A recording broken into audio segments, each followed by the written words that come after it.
Jones's finger was inches from her face when the music died and the room went silent. She didn't flinch, didn't blink, just said, "You don't know what you're doing," and that's when a voice behind him replied, calm and lethal, "He really doesn't." By the time Jones turned around and heard the name Giacomo Guerra, it was already too late. If this story pulled you in, go ahead and subscribe so you never miss what's ahead. I've got another unforgettable story coming tomorrow. And while you're here, drop a comment and tell me where you're watching from. I love seeing people tuned in from all over the world. Okay, let's get back into it. The Velvet Room, downtown, one of 15 exclusive establishments in the district. The kind of bar where conversations happened in low voices, where deals were made over expensive scotch, and where the real owner's name was never on any official paperwork. Becky Hall had walked in 30 minutes earlier, her arm linked with Giacomo Guerra's. It was 9:47 p.m. on a Friday night. Early spring in the city, still cool enough for leather jackets, warm enough that the bar's doors stayed propped open to let the night air drift through. She'd been sipping a gin and tonic, waiting at the bar, when Giacomo stepped outside to handle a phone call. Business. Always business. She'd been alone for maybe 4 minutes when the two men approached. Jones came first. Late 20s, leather jacket zipped halfway, the kind of swagger that came from never being told no. Cocky grin, tattoos creeping up his neck, built like someone who solved problems with his fists. Scott followed half a step behind, taller, quieter, but with the same aggressive energy. Flannel jacket over a dark shirt, the muscle to Jones's mouth. They'd been watching her from across the room. Becky had noticed them 10 minutes ago. Noticed the way Jones nudged Scott, the way they assessed her like prey. She didn't react, didn't leave, didn't even glance their direction. That, apparently, had been the problem. Jones slid onto the bar stool next to her without asking. His shoulder brushed hers deliberately. "Hey!" Becky didn't turn her head. Just kept her eyes on the glass in front of her, condensation sliding down the side. "I said hey." Jones's voice sharpened. She took a slow sip of her drink. Scott moved closer on her other side, hemming her in. "My friend's talking to you." The bartender, Miguel, a middle-aged man who'd worked here for 6 years, glanced over, then quickly looked away. He knew better than to get involved. He'd seen situations like this before. Becky set her glass down carefully, turned her head just enough to meet Jones's eyes. "I heard you." Jones grinned. "Then why you acting like you don't?" "Because I'm waiting for someone." "Don't see anyone." Jones leaned in, invading her space. His cologne was too strong, trying too hard. "Looks like you're all alone to me." Becky's expression didn't change. "You should walk away." Scott laughed. Actually laughed. "You telling us what to do?" Around them, the bar's atmosphere had shifted. Conversations had lowered. People were watching now, pretending not to. Some held their phones casually, cameras pointed in their direction. This was entertainment, drama, something to talk about later. Nobody intervened. Jones reached out, fingers brushing the gold hoop earring dangling from Becky's ear. "Pretty thing like you shouldn't be sitting alone in a place like this. Dangerous." Becky's jaw tightened. "I'm not alone." "Yeah?" Jones looked around theatrically. "Where's this mystery man?" He stepped out. "Convenient." Jones's finger moved from her earring to point directly at her face, inches away. The universal gesture of disrespect. "Here's what I think. I think you're lying. I think you walked in here trying to look important, trying to act like you belong, and now you're realizing you made a mistake." Scott moved even closer, completely blocking her path to the exit now. "You don't refuse us." Becky's voice remained calm, but something flickered in her eyes. "You don't know what you're doing." Jones smirked. "That a threat? A warning. We own this block, sweetheart." Jones's finger stayed up, aggressive, territorial. "You're in our territory." The music seemed to lower. Or maybe it was just that every other sound in the bar had faded. Miguel, the bartender, froze mid-pour, eyes fixed on something behind Jones and Scott.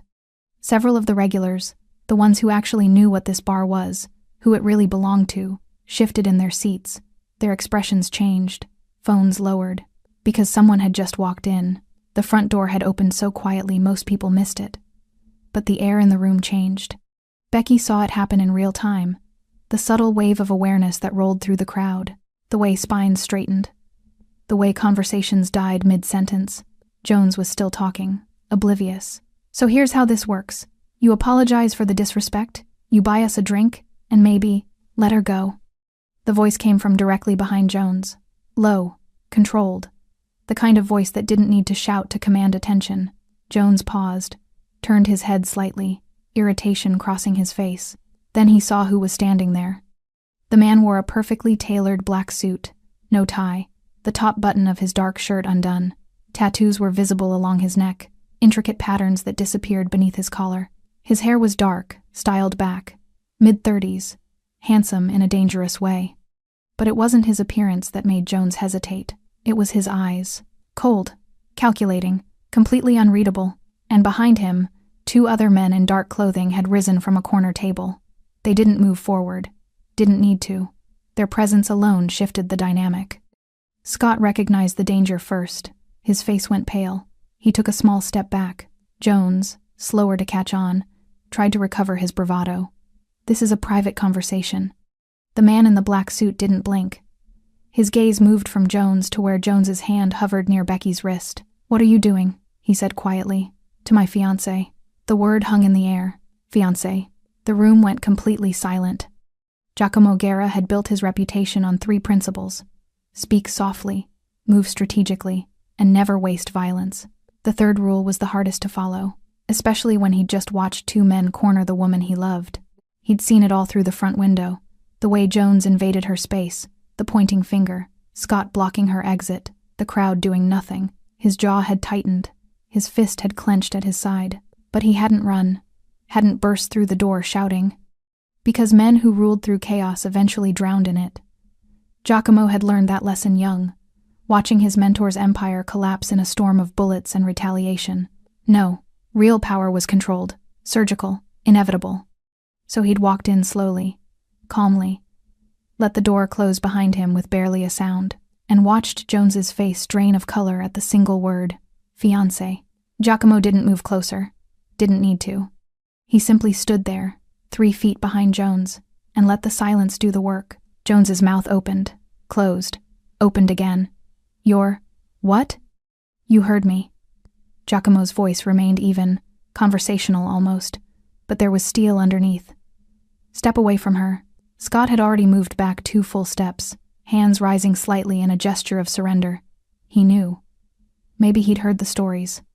Maybe he recognized the tattoos, the ones that marked Giacomo as someone who'd earned his place through blood and strategy, not just talk. Jones tried to laugh. It came out strangled. "Look, man, this is just a misunderstanding." "Is it?" Giacomo's eyes flicked to where Jones's finger had been pointing at Becky's face moments ago. "Because from where I was standing, it looked like you were threatening her. We didn't know she was with anyone. She told you she was." The statement landed like a slap, because it was true. Becky had warned them, had given them an out. They'd ignored it. Giacomo took 1 step forward, just 1. The movement was precise, controlled, like a chess piece advancing on a board. Jones stumbled backward, nearly tripping over his own feet. "And now," Giacomo continued, his tone still conversational, "you're going to tell me who you are." "Nobody," Scott blurted out. "We're nobody. We were just leaving." But Giacomo's attention was on Jones. "Your name." "Jones." "My name's Jones." "Jones." Giacomo repeated it slowly, as if tasting it. "And you thought it was acceptable to put your hands near my fiancé's face?" "I didn't touch her." "You were close enough." The distinction mattered. In Giacomo's world, intent was as dangerous as action. Miguel, the bartender, had backed up against the liquor shelves, his hands raised in a placating gesture. "Mr. Guerra, I tried to—" Giacomo held up one hand, not aggressive, just a simple gesture. Miguel went silent immediately. That was power, not shouted commands, not threats, just a raised hand, and a man twice his age stopped mid-sentence. Becky hadn't moved from her seat at the bar. She sat perfectly still, her gin and tonic sweating onto the mahogany, her expression calm. But Giacomo could see the slight tension in her shoulders, the way her breathing had deepened just a fraction. She'd been afraid. Not of Jones and Scott. Becky didn't scare easily, but of what might happen. Of the situation escalating. Of someone getting hurt because 2 idiots didn't know when to back down. Giacomo's chest tightened. He'd left her alone for 4 minutes. 4 minutes to take a phone call about a shipment delay, a minor logistical issue that could have waited. And in those 4 minutes, she'd been cornered. His fault, his responsibility. Do you know who I am? Giacomo asked Jones quietly. Jones swallowed hard. I've heard stories. Then you know I don't make threats. I don't waste time with warnings. Giacomo's eyes were dark, unreadable. When I have a problem, I solve it. Permanently. Scott looked like he might cry. Please, we didn't mean any disrespect. But you did disrespect her. Giacomo cut him off. You saw a woman sitting alone and assumed she was vulnerable. Assumed you could intimidate her. Assumed there would be no consequences. He let the words sink in. Around them, the bar remained frozen. Phones had been lowered. The regulars, the ones who knew what this place really was, watched with a mixture of fear and fascination.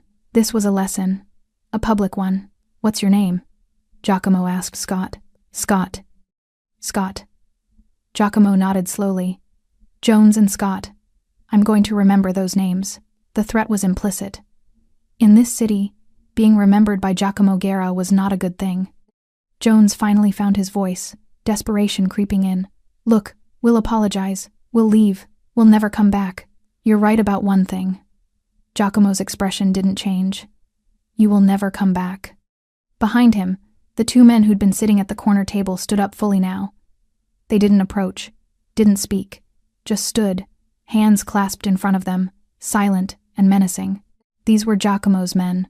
Not bodyguards, he didn't need protection, but enforcers, witnesses, the physical manifestation of his authority.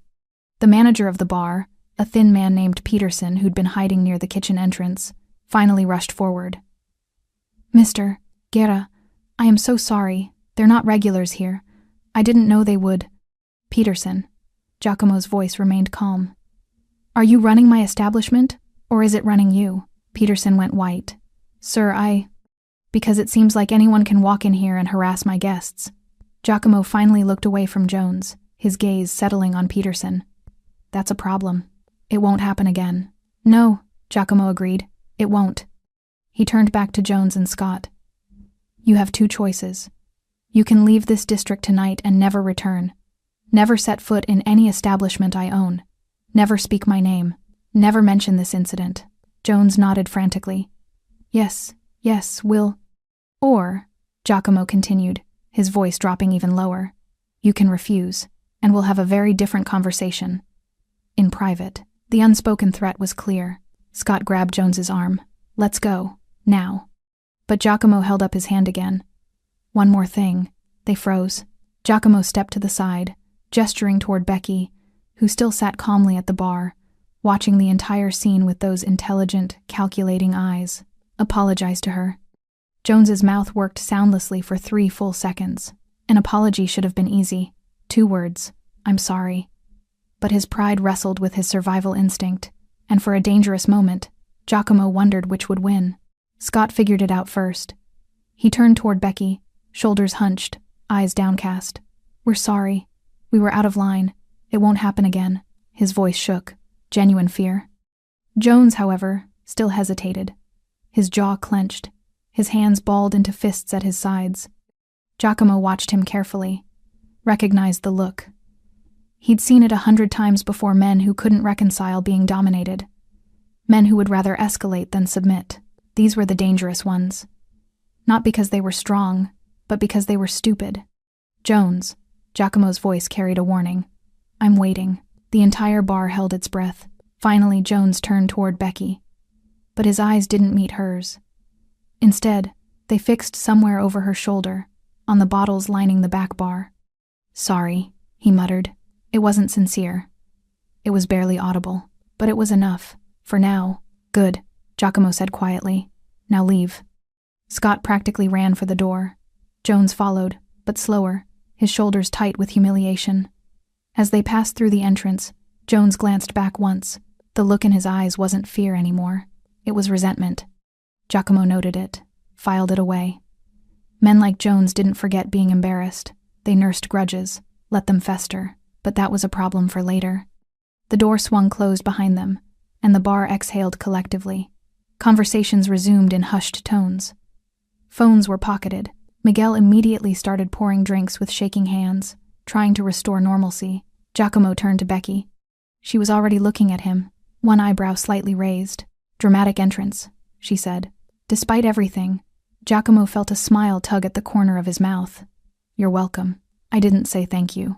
You were thinking it. Becky took a sip of her drink, which had gone warm during the confrontation.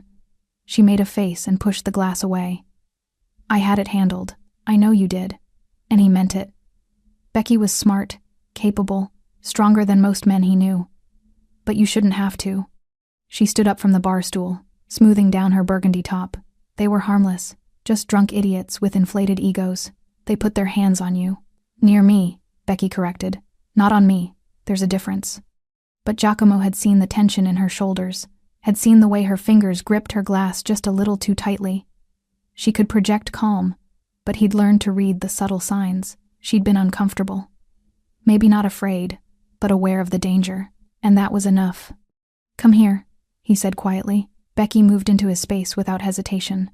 His hand found the small of her back, exactly where it had been earlier in the evening, before the phone call had pulled him away. I shouldn't have left you alone, he murmured. Giacomo. She looked up at him, her curly hair catching the amber light. I'm not made of glass. 2 drunk idiots hitting on me isn't worth this much concern. They weren't hitting on you. They were intimidating you. Same thing, different packaging. But her hand rested on his chest, over his heart. I knew you'd come back, in time to see that asshole's finger in your face, but not touching. She emphasized the word deliberately. Giacomo took a breath, forcing himself to let go of the anger that still simmered beneath his calm exterior. Becky was right technically. They hadn't crossed certain lines, hadn't actually put hands on her. But intent mattered, and Jones had intended to dominate, to humiliate, to make her feel small. That was unforgivable. Peterson approached cautiously, wringing his hands. Mr. Guerra, again, I apologize profusely. I should have intervened sooner. You should have intervened immediately. Giacomo's voice was even, but the criticism landed hard. The moment they approached her, not when it escalated. You're right, absolutely right. This is supposed to be a safe establishment, Peterson. People come here because they know the rules. They know respect is required. Giacomo's eyes were cold. What happened tonight suggests those rules aren't being enforced. Peterson's face went red. I'll do better, I promise. You will. Because if this happens again to anyone, you won't be managing this bar anymore. It wasn't a threat, just a statement of fact. Peterson nodded quickly and retreated back toward the bar, immediately barking orders at Miguel and the other staff. Giacomo's 2 men had returned to their corner table, resuming their positions as if nothing had happened. But their eyes stayed alert, scanning the room. Becky watched them, then looked back at Giacomo. Do they follow you everywhere? Not everywhere, just most places. Most places where there might be trouble. So, everywhere. She smiled, but it didn't quite reach her eyes. Giacomo studied her face. What's wrong? Nothing. Becky, she sighed. I just wonder sometimes what it's like. To go to a bar and have it just be a bar. Not a chessboard, not a power display. Just drinks and music and normal conversation. It was a fair point, one that stabbed at something Giacomo rarely let himself feel. Guilt. He'd brought her into this world, this life where every interaction was weighted with history and hierarchy, where a simple night out could turn into a public demonstration of authority. I can't give you normal, he said quietly. I know. Becky's hand moved from his chest to his jaw, her thumb brushing along his cheekbone. I'm not asking for normal. I chose you, Giacomo. All of you. This life. This world. This version of safety that comes with armed guards and territorial displays. But sometimes I wish those idiots knew what they were playing with before they started playing. They know now. Do they? Becky's eyes searched his, because Jones looked angry when he left. Not scared. Angry. She'd seen it too. Giacomo's jaw tightened. He'll cool down. Realize how close he came to real consequences. In a few days, he'll be thanking whatever God he believes in that I showed mercy. And if he doesn't, then he'll learn a harder lesson. Becky was quiet for a moment. Then she leaned up and kissed him softly. Just promise me it won't escalate. They're not worth it. Giacomo returned the kiss, his hand cradling the back of her head. I promise. But even as he said it, he knew the truth. Men like Jones didn't let humiliation go. They retaliated. The story of Giacomo Guerra didn't begin with power. It began with survival. 20 years ago, he'd been a teenager with no family, no prospects, and no future beyond the street corners where boys like him sold whatever they could to eat. The city had been different then, wilder, more chaotic, controlled by men who ruled through terror instead of strategy. He'd watched that world burn itself down. Had watched his mentor, a man named Rodrigo, build an empire on fear and violence only to die in a hail of bullets outside a restaurant on a Tuesday afternoon. 17 bullets. Giacomo had counted them later, looking at the police photos in a newspaper someone had left on a bus seat. The lesson had been clear. Loud power attracted loud enemies. So when Giacomo began building his own influence, he'd done it differently, quietly. He'd started with one bar, then two, then a restaurant. Then a shipping business that moved legitimate goods through legitimate channels, and occasionally, things that were less legitimate but far more profitable. He'd learned to speak in measured tones, to smile when appropriate, to wear expensive suits and attend city council meetings and donate to charitable causes. He'd learned that fear was more effective when it was whispered than when it was shouted. And over 15 years, he'd built something Rodrigo never had: stability. The district knew his name, but they didn't spray paint it on walls or shout it in the streets. They murmured it in back rooms and private conversations. They understood what it meant when someone said, "That belongs to Guerra." It meant untouchable. Now, standing in the velvet room with Becky's hand in his, Giacomo felt the weight of that reputation settling around him like a cloak. Everyone in the bar was watching. Not obviously, they'd all returned to their drinks, their conversations, their phones, but he could feel their awareness, the subtle glances, the way they angled their bodies to keep him in their peripheral vision. They were waiting to see what he'd do next. Because what happened here tonight would be a story. Stories spread. And in his world, stories were currency. "Let's go," Becky said softly, tugging his hand. "Not yet, Giacomo. 5 minutes." He squeezed her hand gently. "I need to make something clear." He understood what she wanted to leave, to put this behind them, to not turn this incident into theater. But that wasn't how this worked. If he left now, immediately after Jones and Scott fled, the story would be incomplete. People would fill in the gaps themselves. Some would say he'd overreacted. Others would say he'd been too lenient. No, he needed to control the narrative. Giacomo released Becky's hand and turned toward the center of the bar. He didn't raise his voice, didn't call for attention. He simply stood there, and one by one, conversations died. "Some of you know me," Giacomo began, his voice carrying effortlessly in the silence. "Some of you don't. For those who don't, my name is Giacomo Guerra. I own this establishment. I own 14 others like it in this district." He paused, letting that sink in. "I don't come here often. I prefer to let my managers handle daily operations. I trust them to maintain certain standards." His eyes found Peterson, who stood frozen behind the bar. Standards of safety, of respect, of atmosphere. A few people shifted uncomfortably. Tonight, those standards failed. Giacomo's tone remained conversational, almost casual. "2 men walked into my establishment and harassed my fiancée. They cornered her, threatened her, created a hostile environment." He gestured toward the corner where it had happened, though Becky had since moved to stand near the wall, arms crossed, watching him with an unreadable expression. "And what did the rest of you do?" Silence. "You watched. Some of you recorded it on your phones, thinking you'd captured some entertaining drama to share with friends later." Giacomo's eyes scanned the crowd. "But you didn't intervene, didn't tell the staff, didn't do anything except spectate." The discomfort in the room intensified. "I'm not angry," Giacomo continued, and it was true. He wasn't. He was disappointed, but not surprised. "I understand the instinct. Don't get involved. Don't make it your problem. Safer that way." He took a few steps toward the center of the room. "But here's what I need you to understand. This bar, and every establishment I own, operates under a very simple principle. You respect each other. You respect the staff, and you respect the rules." His voice hardened just slightly. "The men who were here tonight broke those rules. They're gone now. They won't be coming back. Not to this bar. Not to any bar, restaurant, or business I control in this district." Giacomo let that settle for a moment.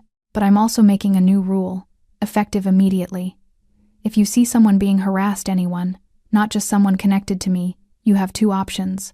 You can intervene safely, or you can tell the staff immediately. What you cannot do is film it and watch like it's entertainment." He pulled out his phone, held it up. The next person I catch recording someone else's distress instead of helping will be asked to leave, permanently. A few people had the decency to look ashamed. This district has a reputation, Giacomo continued. A reputation for being safe, professional, discreet. That reputation is valuable. It's why businesses thrive here, why people choose to come here instead of other neighborhoods. He slipped his phone back into his pocket. That reputation is built on mutual respect, and I will protect it. The message was clear. The rules applied to everyone, even paying customers, especially paying customers. Now, Giacomo's voice softened slightly. Enjoy your evening. First round is on the house. The tension broke like a snapped wire. People exhaled. Conversations resumed, though more quietly than before. Miguel and the other bartenders immediately began pouring drinks, grateful for something to do with their hands. Giacomo returned to Becky, who was watching him with a mixture of amusement and exasperation. You just couldn't help yourself, she said. I needed to address it. You gave a speech. I made a statement. You sound like a politician. Politicians wish they had my approval ratings. He offered his arm. Now can we leave? Becky took his arm, shaking her head. You're impossible. You love me anyway, unfortunately. But she was smiling. As they walked toward the exit, the crowd parted naturally, creating a clear path. People nodded respectfully. No one approached. No one asked for photos or autographs or conversations. They simply acknowledged him and let him pass. That was power. Not demanded, not forced, simply understood.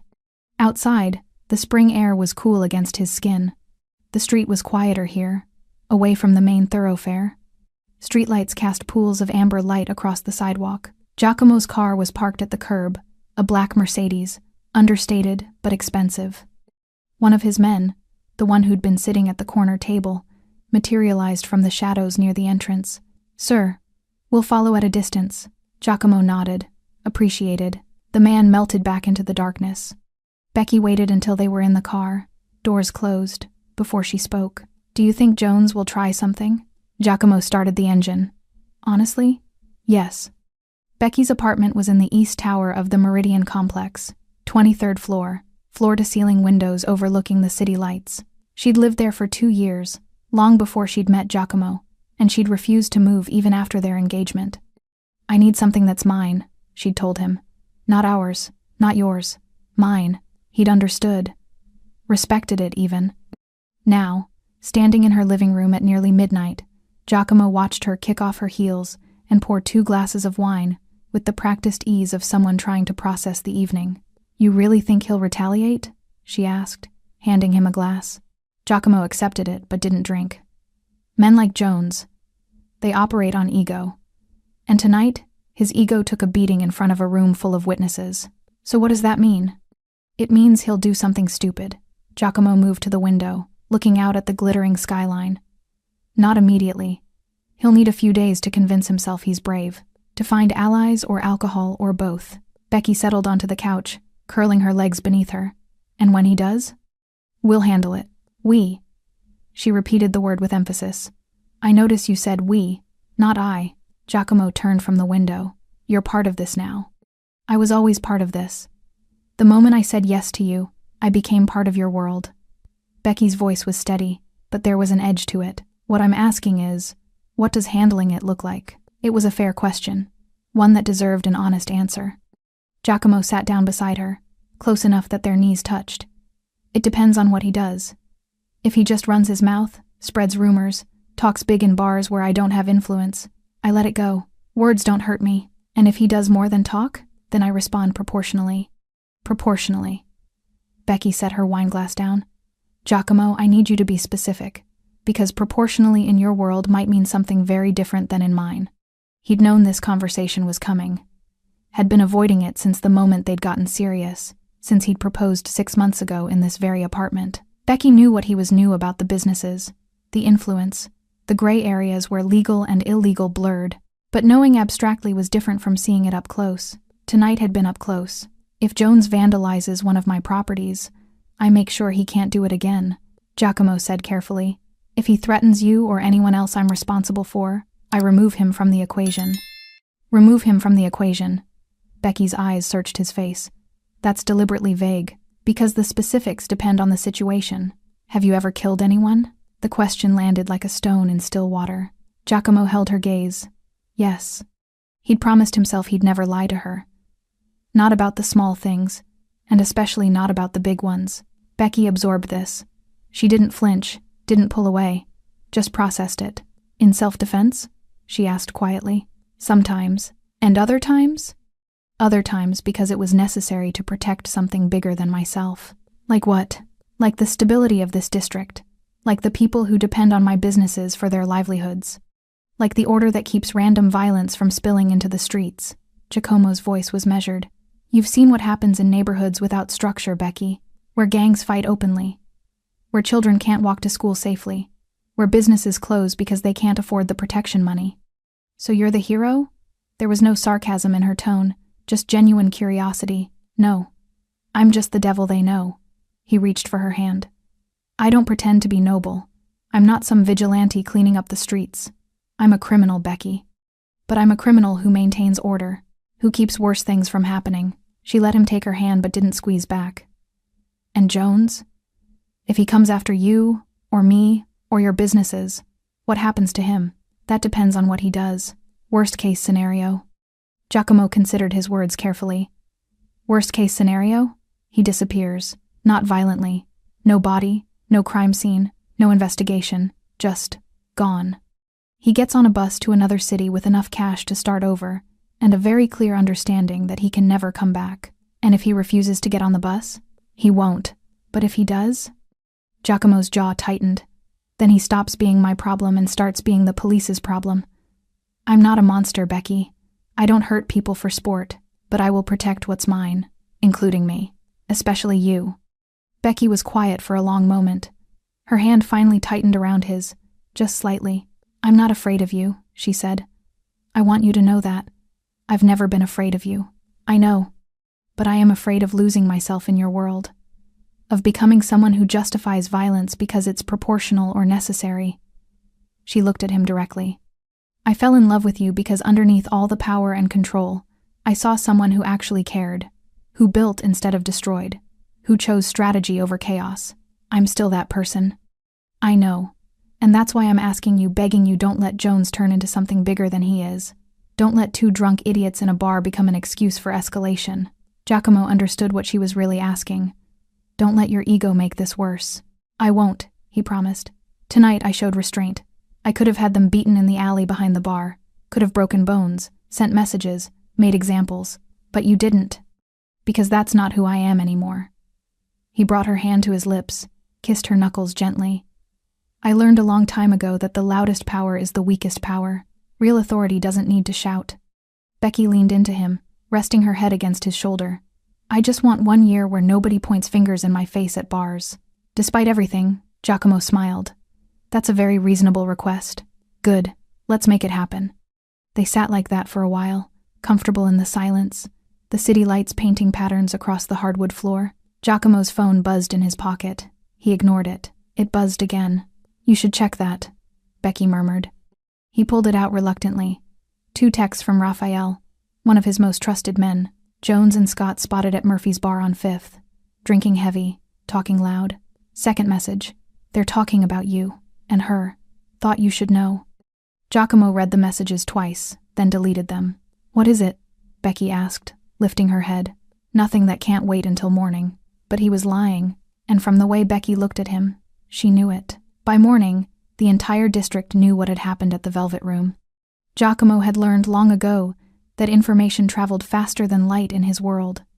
A confrontation in a crowded bar, a public humiliation, a display of authority, these things became currency. People traded stories like stocks, each retelling, adding embellishments, shifting details, amplifying drama. By the time he arrived at his office at 9 a.m., he'd already received 7 phone calls, 3 from business associates wanting to confirm the story, 2 from managers of other establishments asking if Jones and Scott were banned district-wide, 1 from his lawyer, advising caution, and 1 from his younger brother, Miguel, not the bartender, a different Miguel, who'd heard the story third-hand and wanted to make sure Becky was all right. The office was on the 4th floor of a renovated warehouse building, all exposed brick and industrial windows. Legitimate business happened here. Import-export paperwork, rental agreements, payroll for the various establishments he owned. The less legitimate business happened elsewhere. Raphael was waiting when Giacomo walked in, sitting in one of the leather chairs across from the desk, scrolling through his phone. "Morning, boss." "Raphael." Giacomo hung his jacket on the coat rack, rolled up his sleeves. "Tell me." Raphael looked up. He was 32, built like a boxer, with sharp eyes that missed nothing. He'd been with Giacomo for 8 years, had proven himself loyal and, more importantly, discreet. Jones and Scott spent last night at Murphy's bar, drank until 2 a.m., ran up a tab they couldn't fully pay. Murphy had to cut them off. What were they saying? The usual garbage. How you embarrassed them, how they didn't know who you were, how the whole thing was blown out of proportion. Raphael paused. But then Jones started talking differently around midnight, after his 5th whiskey. Giacomo settled into his chair. Differently how? Started saying you weren't as scary as people claimed, that you were soft, that you let them walk out when you should have made an example. Raphael's expression darkened. Then he started talking about Becky. Giacomo's hands stilled on the desk. What did he say? That she wasn't worth all the drama, that she was just some... Raphael hesitated, choosing his words carefully. He used some disrespectful language, called her names I won't repeat. The temperature in the room seemed to drop. And Scott? Giacomo's voice was dangerously calm. Scott tried to shut him down at first, told him to let it go. But Jones kept pushing, kept drinking, kept running his mouth. Raphael leaned forward. Here's the thing, though. There's more. Go on. Tommy Reeves was at Murphy's last night. The name landed like a punch. Tommy Reeves, small-time hustler, mid-level dealer, ambitious beyond his intelligence. He'd been trying to expand his territory for months, pushing into areas that Giacomo had explicitly marked as off-limits. Let me guess, Giacomo said. Reeves bought them drinks. Round after round, got real friendly, started asking questions about your operations, your security, your routines. Raphael's jaw tightened. Jones was drunk enough to answer. What did he tell him?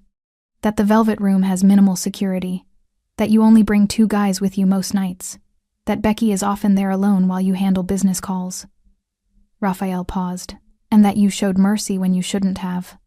Giacomo absorbed this information, his mind already running scenarios, calculating risks, considering responses. This wasn't just 2 drunk idiots with wounded pride anymore.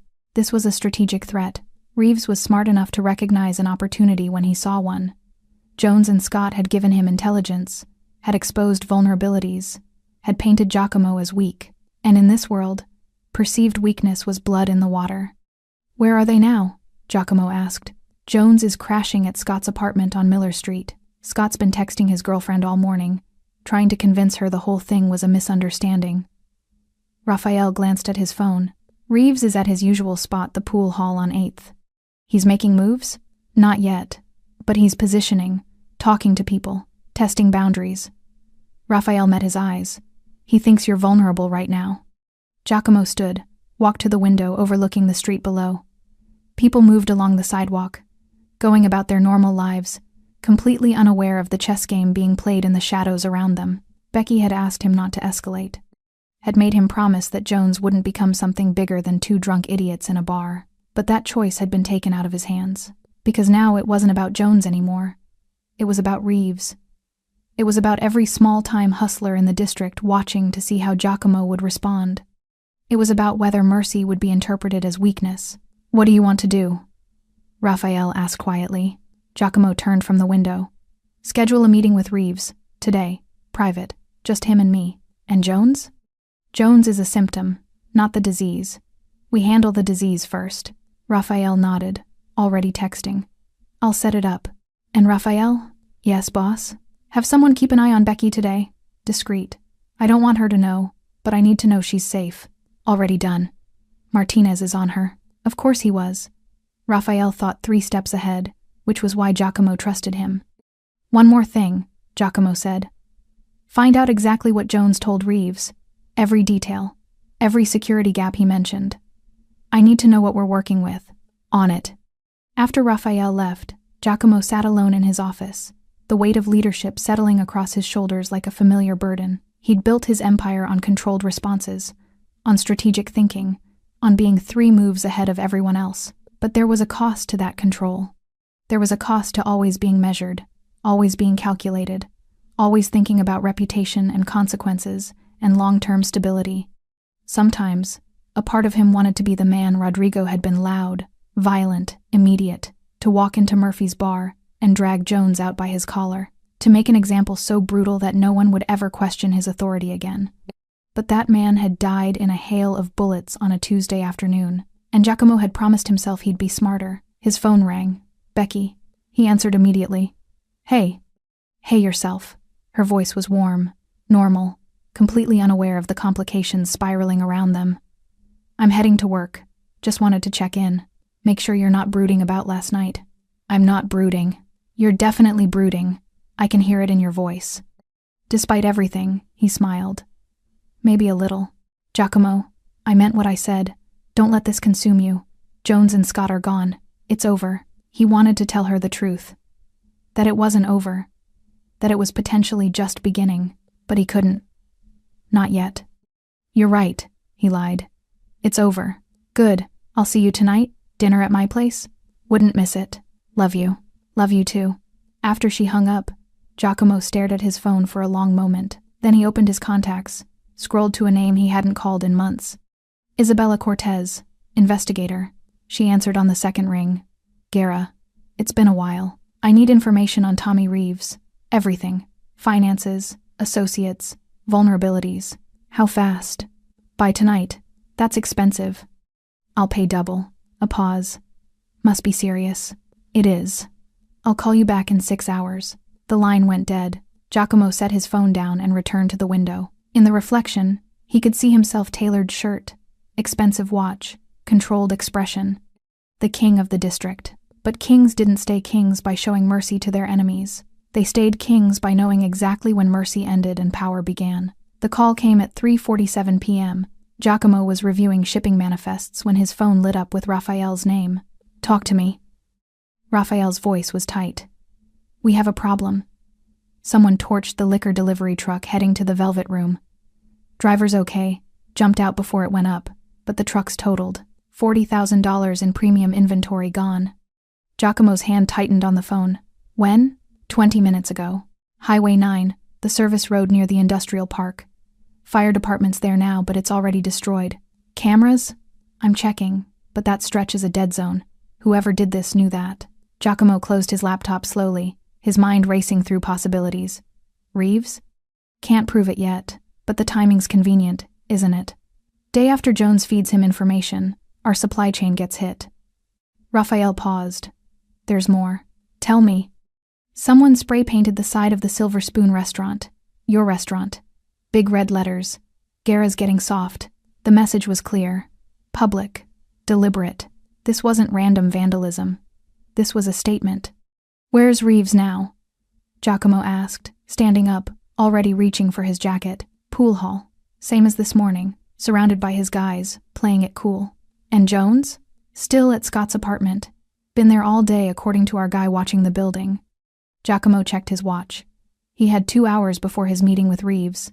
A meeting that was supposed to be a conversation, a negotiation, a chance to establish boundaries without violence. But that plan had just gone up in smoke along with $40,000 of inventory. Change of plans, Giacomo said. Move the meeting up. Tell Reeves I want to see him in 1 hour. The warehouse on Delta Street. Just him. He won't come alone. He will if he thinks he has leverage. Tell him I'm ready to negotiate territory. Tell him I'm willing to make concessions to avoid further incidents. Raphael was silent for a moment. You want him to think you're scared. I want him to think he's winning. That's dangerous. So is letting him burn my assets. Giacomo grabbed his car keys. Set it up. 1 hour. Boss, if you're going to... I'm not going to do anything stupid, Raphael. But I am going to make something very clear.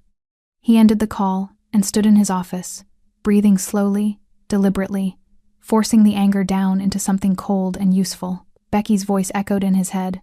Don't let Jones turn into something bigger than he is, but it already had, and now he had to contain it before it spread. The warehouse on Delta Street had been abandoned for 3 years. Officially, it belonged to a shell corporation that paid taxes and maintained minimal upkeep.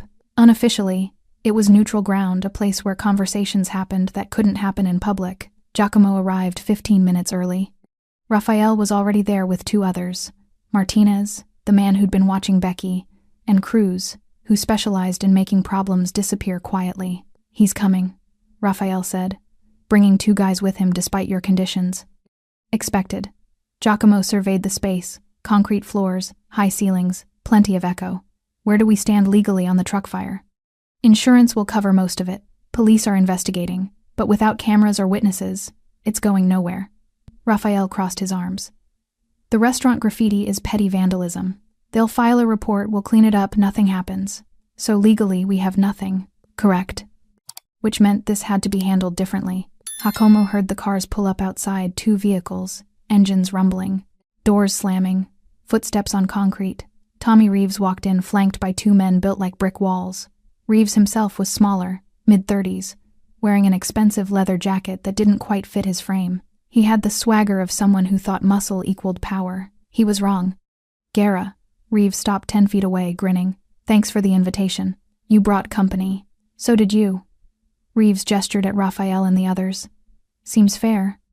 Giacomo didn't move from where he stood, hands in his pockets, completely relaxed. "You wanted my attention. You have it. Did I?" Reeves played innocent. "I've just been running my business, minding my own affairs." "Your affairs included buying drinks for 2 men I banned from my establishments last night. Can't control who sits at a bar, Guerra. This is America. Free country. And it included asking detailed questions about my operations." Reeves shrugged. "Making conversation. Getting to know the neighborhood.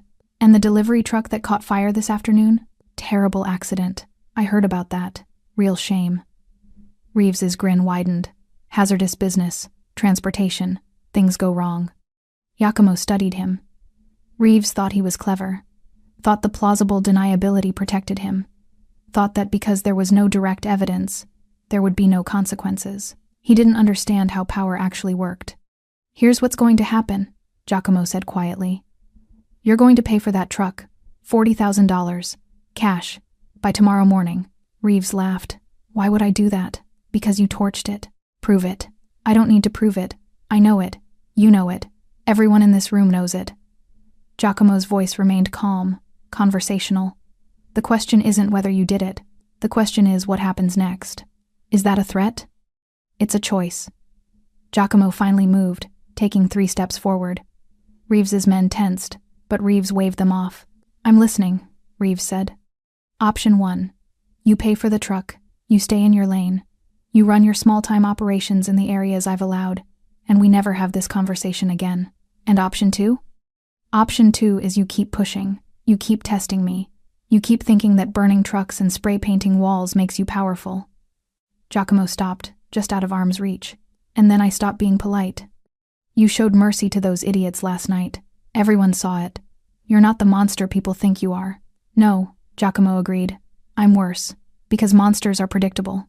They react with violence immediately. But me? I'm strategic. I'm patient. I wait for exactly the right moment to dismantle everything you've built." Reeves's smile faltered slightly. "You think you have leverage because Jones gave you information," Giacomo continued. "But what you have is incomplete intelligence from a drunk idiot who doesn't understand my actual security protocols. What you have is a false sense of confidence. And what you're about to have is a very serious problem. Big words. Not words. Facts." Giacomo pulled out his phone, opened a photo, held it up. Reeves leaned in to look, then went pale. It was a picture of Reeves's mother's house in the suburbs. Recent. High resolution. Taken from across the street. "That's your mother's address?" "Yes." Giacomo pocketed the phone. "Nice garden. She grows roses, doesn't she?" "You threatening my mother?" "I'm making a point. I know everything about you, Tommy. Your mother's address, your girlfriend's work schedule, the storage unit where you keep your real inventory, the offshore account in Grand Cayman that your accountant thinks is secret." Giacomo's eyes were ice. "I know how much you're actually worth, and it's not enough to go to war with me." Reeves's jaw clenched. "So here's what's really going to happen," Giacomo said. "You're going to leave here. You're going to think very carefully about whether this territory fight is worth it. And tomorrow morning, I'm going to receive $40,000 in cash, along with a very sincere apology. And if you don't, then I stop playing chess and start playing checkers. And trust me, you don't want that game." The warehouse was silent except for the distant sound of traffic. Finally, Reeves spoke. This isn't over. Yes, it is. You just don't know it yet. Reeves turned and walked out, his men following. Their footsteps echoed across the concrete, then faded as the car started and drove away. Raphael exhaled. That went better than expected. It's not done yet, Giacomo said. You really have all that information on him? Most of it. Isabella's thorough. Giacomo checked his phone. But Reeves isn't the real problem. Jones. Jones gave Reeves the ammunition. This doesn't stop until we deal with the source. Giacomo didn't go home that night. Instead, he sat in his office until 2 a.m., watching security feeds from his various establishments, checking inventory reports, coordinating with managers, making sure everything was locked down tight. Because Reeves would retaliate. Maybe not tonight, maybe not tomorrow, but soon.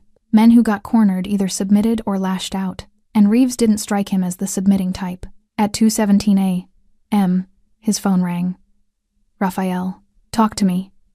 Someone just tried to break into the storage facility on Commerce Street, the one where we keep the restaurant supplies. Raphael's voice was strained. Security caught them on camera.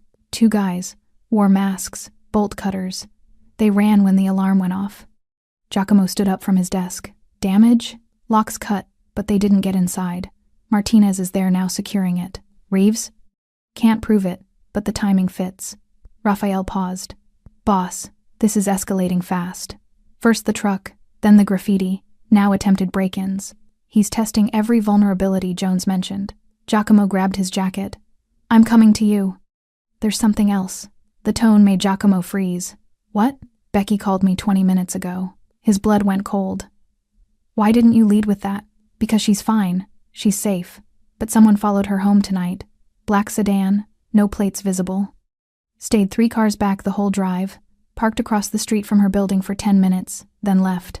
Giacomo's hand tightened on the phone so hard he heard the case crack. Where is she now? Inside her apartment. Doors locked. Martinez is outside her building. I didn't tell her about him, but he's there.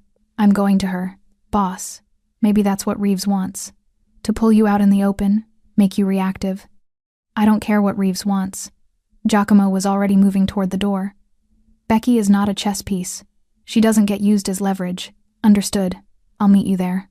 Giacomo drove through the empty streets, doing 20 over the speed limit, his mind replaying every conversation, every decision, every moment that had led here. He'd shown mercy to Jones and Scott, had let them walk away when he could have ended it definitively, and now Becky was being followed. This was his fault. Becky opened her apartment door before he could knock, wearing sweatpants and an oversized t-shirt, her curly hair pulled back. You didn't need to come, she said, but stepped aside to let him in. Yes, I did. Giacomo scanned the apartment automatically, windows locked, curtains drawn, everything secure. Then he turned to her. Tell me exactly what happened. Becky wrapped her arms around herself. I left work around 8, stopped at the grocery store on 5th. When I got back in my car, I noticed a black sedan a few cars behind me.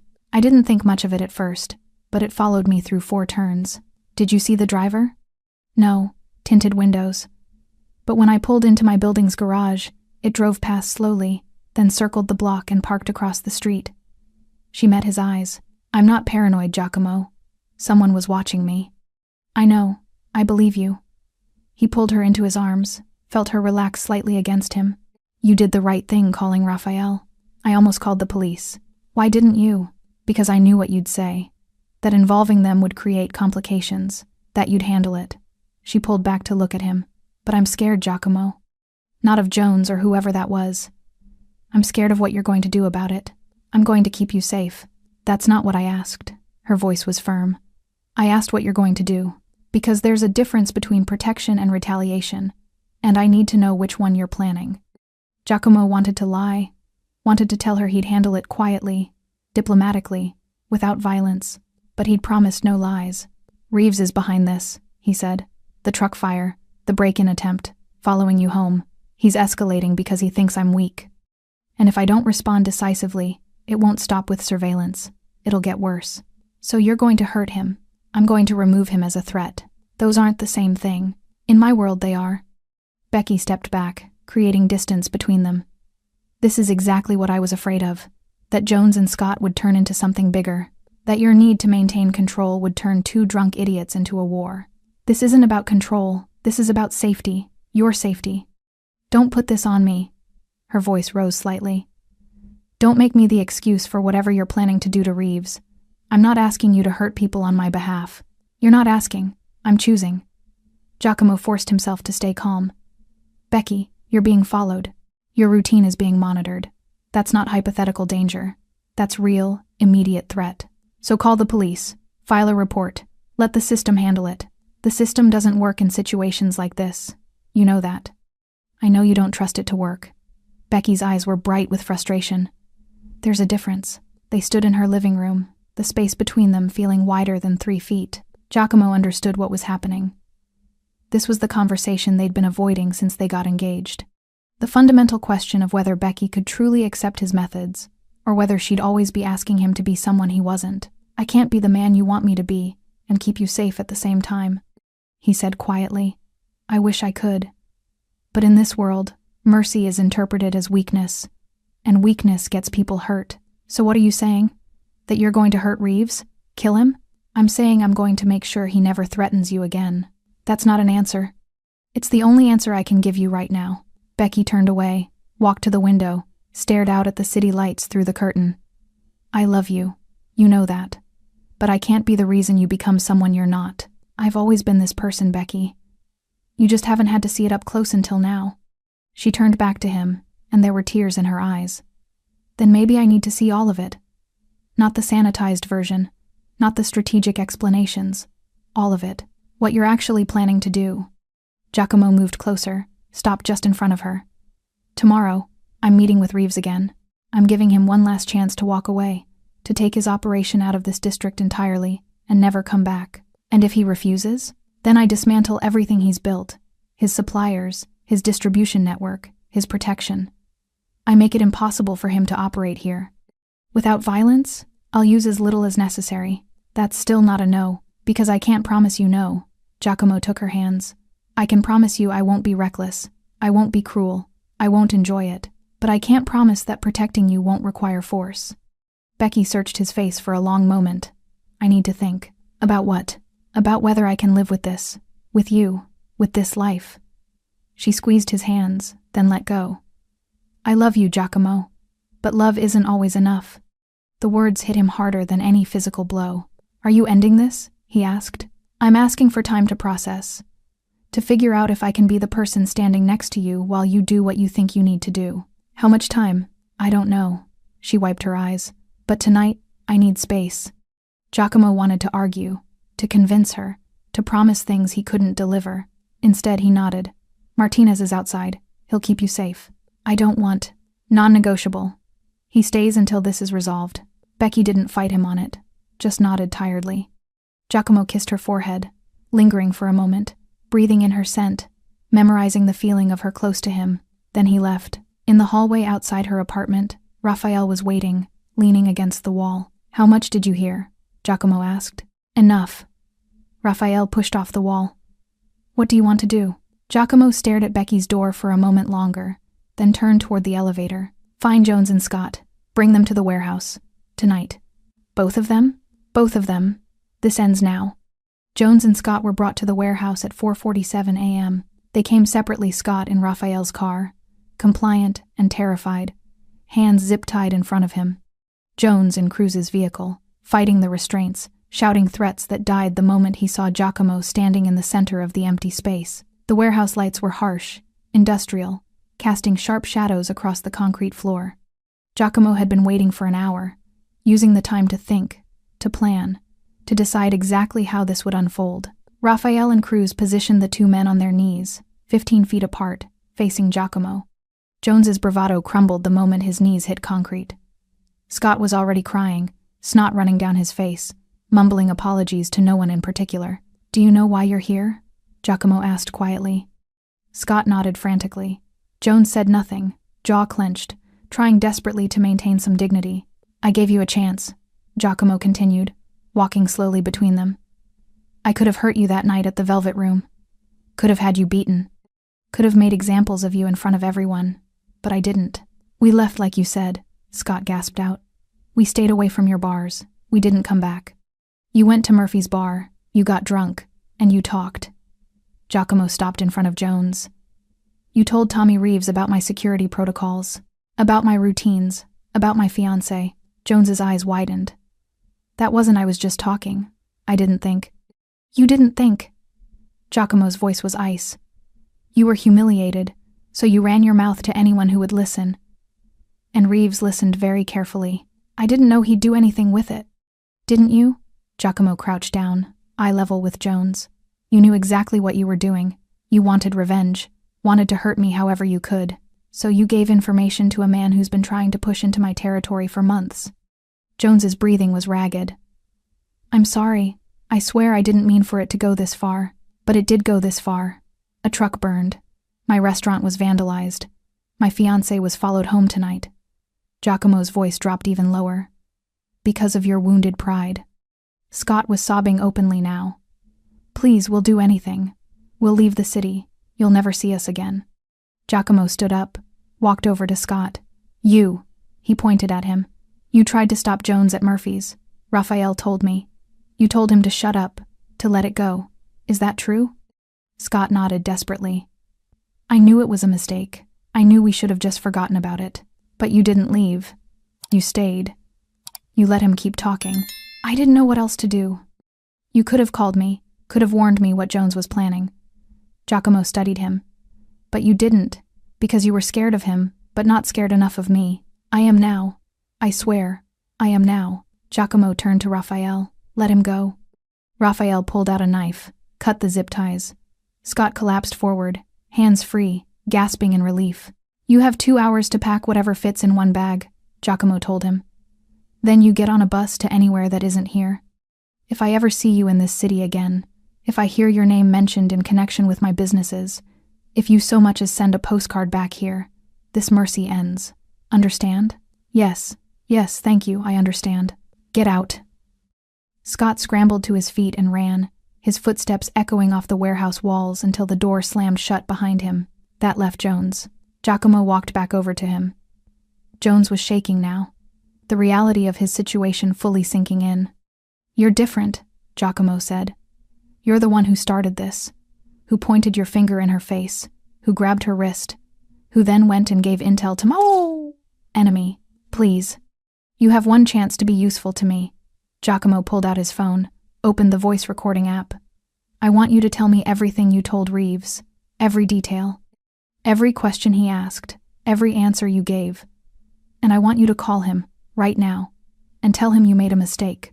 Jones's eyes darted to the phone, to Raphael and Cruz standing nearby, back to Giacomo. What do I tell him?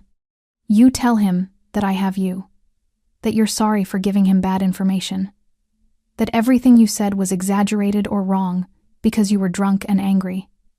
Giacomo held the phone out. You convince him that whatever he's planning based on your intel won't work. He'll kill me for that. Probably. But if you don't do it, I'll kill you right now. The choice wasn't really a choice.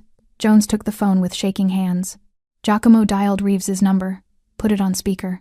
It rang 4 times before a groggy voice answered. Who the hell is this? Tommy, it's Jones. Don't hang up. Jones? How did you get this number? Listen, I need to tell you something. About what I said at Murphy's. There was a pause.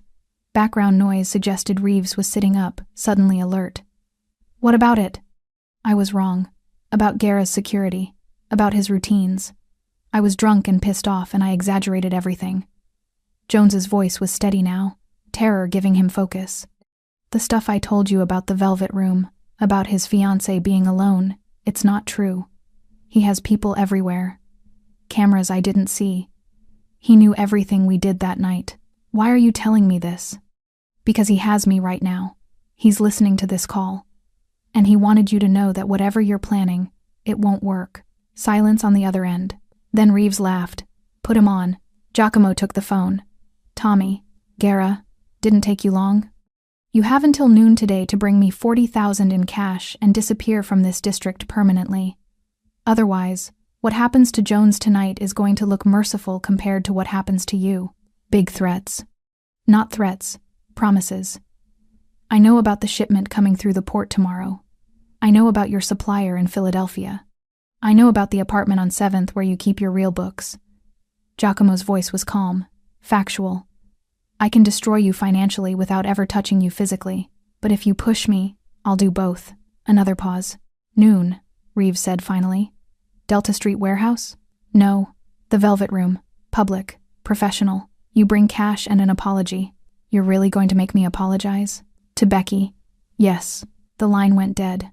Giacomo handed the phone back to Raphael, then turned to Jones. You did good. Jones exhaled shakily. So I can go? No. Giacomo's expression didn't change. Raphael, take him to the facility on Industrial Boulevard. Keep him there until I know Reeves isn't going to retaliate. Wait, you said? I said you had a chance to be useful. You were. But I didn't say anything about letting you go. Giacomo started walking toward the exit. You'll stay in protective custody until this is resolved. If Reeves shows up at noon with the money, you'll be released unharmed to wherever you want to go. If he doesn't, we'll revisit this conversation. That's not fair. Giacomo stopped, turned back. You pointed your finger in my fiancée's face. You grabbed her wrist. You gave information to my enemy that resulted in her being followed home. Fair left the building the moment you decided she was an acceptable target. He walked out into the pre-dawn darkness, leaving Jones's protests echoing behind him. Outside, the city was beginning to wake up. Delivery trucks rumbled past. Streetlights flickered off as the sky lightened from black to deep blue. Raphael joined him a moment later. You really think Reeves will show? Yes, because I gave him an out that doesn't involve violence. Men like Reeves are smart enough to take it. And if he doesn't, then we go to plan B, which is? Giacomo pulled out his phone, looked at the message Becky had sent an hour ago. Still awake. Still thinking. I love you. He typed back. I love you too. This ends today. Then he looked at Raphael. Plan B is I stop being the measured, controlled person I've tried to be, and I remind this entire district why people used to cross the street when they saw me coming. Boss, but it won't come to that. Giacomo pocketed his phone. Because Reeves is going to show. He's going to pay. He's going to apologize. And then this is over. You sound certain. I am. Because I just showed him I can dismantle his entire operation without breaking a sweat. And men who've built something always choose survival over pride when they realize how easily it can all disappear. Raphael nodded slowly. What about Becky? What about her? She asked for space to think. About whether she can live with this life. Giacomo stared at the horizon, watching the sun start to rise. Then I guess we'll find out if ending this the right way is enough. The Velvet Room opened early that morning. Not for regular business, the doors remained locked to the public. But inside, the staff moved with quiet efficiency, polishing glasses, arranging bottles, preparing the space for what everyone knew would be a significant moment. Giacomo arrived at 10 a.m., 2 hours before Reeves was scheduled to appear. He'd showered, changed into a fresh black suit, made himself presentable despite running on no sleep. Appearances mattered, especially today. Peterson, the manager, met him at the door. Mr. Guerra, everything is ready as you requested. Good. I want Raphael and Martinez visible but not threatening. No one else. This doesn't need to look like an ambush. Understood. And the other thing? Peterson hesitated. She arrived 20 minutes ago. She's waiting at the bar. Giacomo's chest tightened. He hadn't expected Becky to come. Hadn't asked her to. But somehow she'd known. He found her sitting on the same bar stool where Jones had cornered her 3 nights ago. She wore jeans and a simple sweater, her curly hair loose around her shoulders, a cup of coffee in front of her. She looked up when he approached. Hey. Hey. He stopped a few feet away, suddenly unsure. You didn't have to come. I know. She took a sip of her coffee. But I needed to see how this ends. See what you choose when it matters. Becky, if Reeves says something disrespectful, if this goes wrong, then I'll see who you really are under pressure. She met his eyes. That's why I'm here. Not to judge you, to understand you. Giacomo sat down beside her, leaving one stool between them. I didn't sleep. Neither did I. She turned to face him fully. I spent all night thinking about what you said, about how you can't be the man I want you to be, and keep me safe at the same time. And I think you're wrong. Her voice was steady. I don't want you to be someone you're not. I want you to be exactly who you are, strategic, controlled, powerful. But I also want you to remember that power without restraint is just violence, and violence without purpose is just cruelty. I've never been cruel. I know. That's why I'm still here. She reached across the empty stool, took his hand. But last night scared me. Not because of Reeves or Jones. Because I saw how close you came to choosing revenge over resolution. They threatened you, and you protected me. But there's a difference between protection and destruction, Giacomo. One keeps me safe, the other keeps you in control. He wanted to argue, to explain all the strategic reasons why his methods were necessary. But she was right, and they both knew it. So what do you want from me? He asked quietly. I want you to end this today without becoming the thing you've spent 15 years trying not to be. She squeezed his hand. I want you to prove that controlled power is stronger than rage. Before he could respond, Raphael appeared in the doorway. Boss, he's here, early. Giacomo checked his watch. 11:15 a.m., 45 minutes ahead of schedule. How many? Just him. One bag. Looks heavy. Show him in. Becky released his hand, straightened on her stool. I'm staying. Are you sure? Completely. Tommy Reeves walked into the velvet room carrying a black duffel bag and wearing an expression that was part resignation, part calculation. He stopped when he saw Becky. His eyes flickered with recognition, then carefully blanked. Guerra. He set the bag on a nearby table. I'm early. I noticed. Giacomo remained seated, completely relaxed. You bring what I asked for? 40,000. Used bills, non-sequential. Reeves unzipped the bag, showed the stacks of cash inside. Count it if you want. I trust you.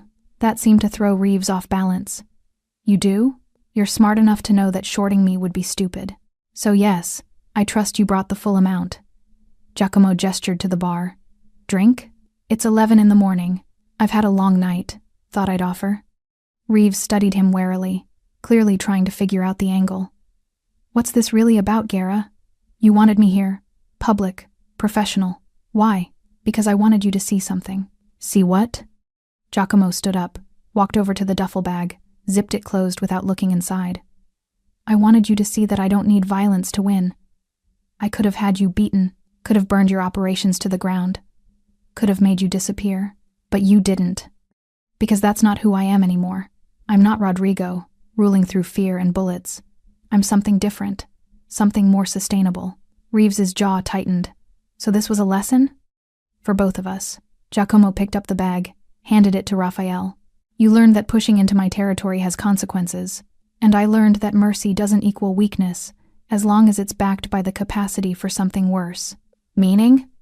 Meaning you're leaving this district today. You're taking your operation somewhere else. I don't care where, as long as it's not here. And in exchange, I'm letting you keep everything you've built. Your connections, your suppliers, your reputation. Reeves absorbed this. That's it? I pay 40 grand and leave? There's one more thing. Giacomo gestured toward Becky. You apologized to her.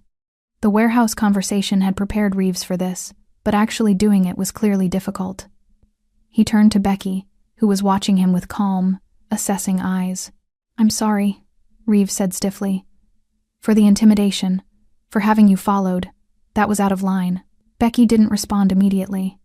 She took a sip of her coffee, set it down carefully, then looked at Giacomo instead of Reeves.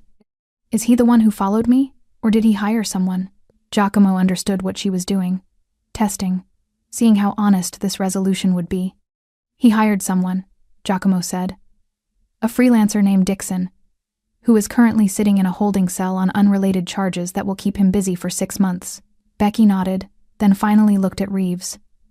Do you understand what you did wrong? Reeves blinked, clearly not expecting the question. I crossed a line.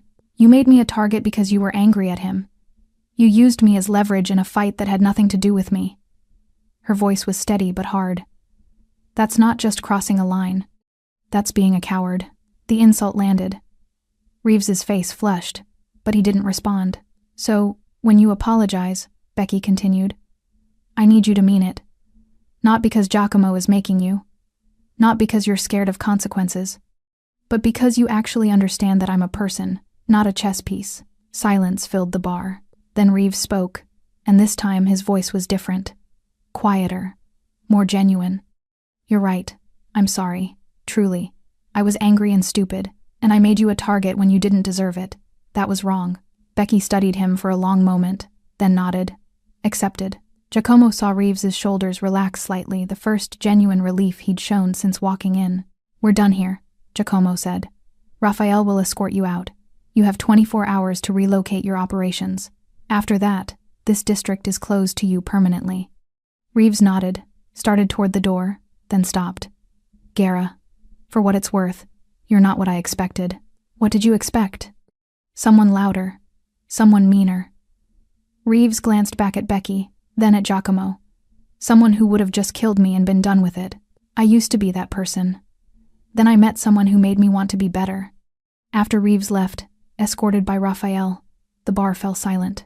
Giacomo returned to the stool beside Becky. She was looking at him with an expression he couldn't quite read. What?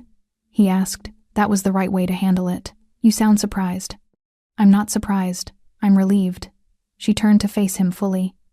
You had every reason to be violent, every justification, but you chose strategy instead, because you asked me to. No, because you wanted to. She touched his face gently. And that's the difference between doing something for someone and doing something because of who they help you become. Giacomo pulled her closer, rested his forehead against hers. I almost lost you over this. You didn't lose me. You scared me. There's a difference. Is there? Yes, because scared means I still have faith you'll figure it out. Lost means I've given up. She kissed him softly. And I haven't given up on you, Giacomo Gara, even knowing what I'm capable of? Especially knowing that. Because capability without action is called restraint. And restraint is the strongest thing you've shown me. They sat like that for a while. The morning sun streaming through the windows, the bar empty and quiet around them. Finally, Becky pulled back. What happens to Jones? He gets released this afternoon. Put on a bus to Atlanta with enough money to start over and a very clear understanding never to return. And that's it? It's over? It's over. Good. She stood up, stretched. Then let's go home. I'm exhausted. Your place or mine? Ours, she smiled. I think it's time we stopped pretending we don't share a life. Giacomo stood, took her hand, and walked out of the velvet room into the bright afternoon. Behind them, Peterson locked the door and began preparing for normal business hours. The district would talk about this for weeks. About how Gara handled the Reeves situation without bloodshed. About how his fiancée sat beside him during the resolution. About how power looked different when it was controlled instead of unleashed. And in the quiet spaces between those conversations, people would understand something fundamental. The most dangerous mistake wasn't just underestimating who someone belonged to. It was underestimating the woman who chose to stand beside him, and the man who chose restraint because she asked him to. Thanks for sticking with this story until the very end. You're the reason these stories feel alive. If you're ready for another powerful journey, just tap the next video on your screen. And before you go, leave a quick comment and rate this story from 1 to 10. I'm excited to read your thoughts and connect with you in the comments.